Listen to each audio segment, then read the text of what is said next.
Earlier this year, I did a great review on a great movie called Side Effects. And in that review, I said that the trailer was very misleading about what the plot of the actual movie. And that was kind of cool. Here's a movie where the trailer is very misleading about the entire plot of the movie, and it's very not cool.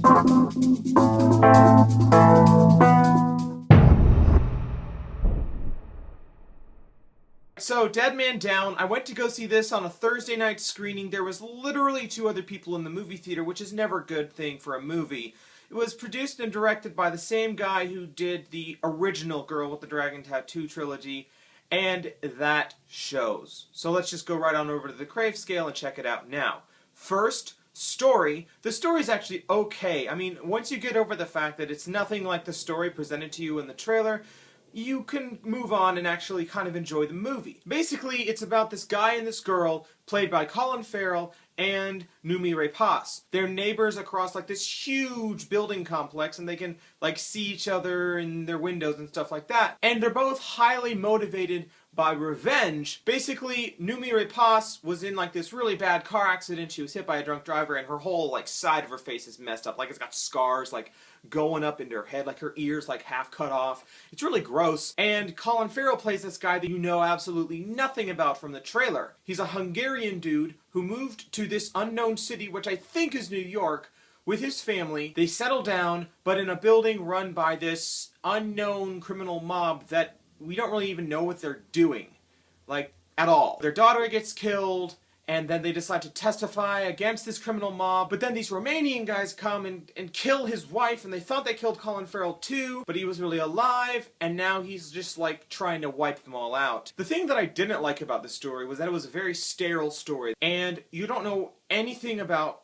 the backdrop. Like, you don't know where it is, you don't know what this criminal mob is doing. So the story is actually going to be like a 7 out of 10, because it's an okay story, it got me hooked. There's a lot of holes in the story, and I wasn't too impressed overall. Acting is going to be another 7 out of 10. Colin Farrell is not a phenomenal actor. He was not great in Total Recall, he was not great in this movie, but what made him a boss for me in this movie was the fact that he's an Irish actor playing a Hungarian dude who's trying to lose a Hungarian accent and gain a New York accent. So maybe he should go into radio?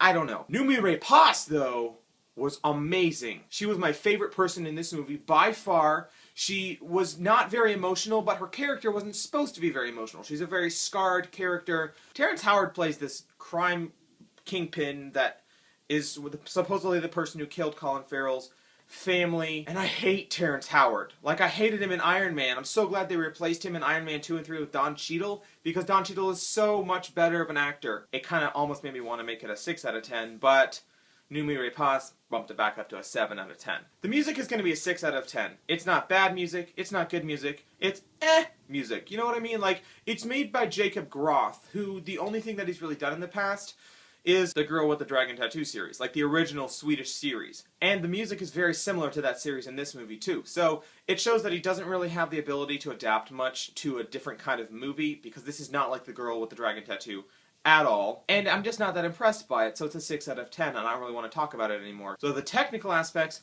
are actually the highest score. It's going to be an 8 out of 10. David Cameron, the cinematographer, has done some amazing movies in the past. Man on Fire, Deja Vu, Gone in 60 Seconds. Those movies may not necessarily be known for their cinematography, but he certainly helped. And he certainly helped in this movie too, to give it sort of an oomph to drive home that it's very bleak. There's no hope in sight. There's just everything is gray, and like there's not much color in the movie at all, except for like one red dress that she wears in the end. And so David Cameron really was able to just show that depression and show that bleak setting through his shots, and I thought that was very good. Really quickly, I'm actually not going to be ascribing a number value to messages from movies anymore, because I've found that either a message gets across to you or it doesn't. The entire movie's about revenge, but the message is that there's an emotion and that there's a feeling greater than revenge. And of course, that emotion is love. With that being said, I cannot tell you what the ending was, because that would be a spoiler, and that's not what I do. But you need to watch this movie, because it actually has a very, very good ending.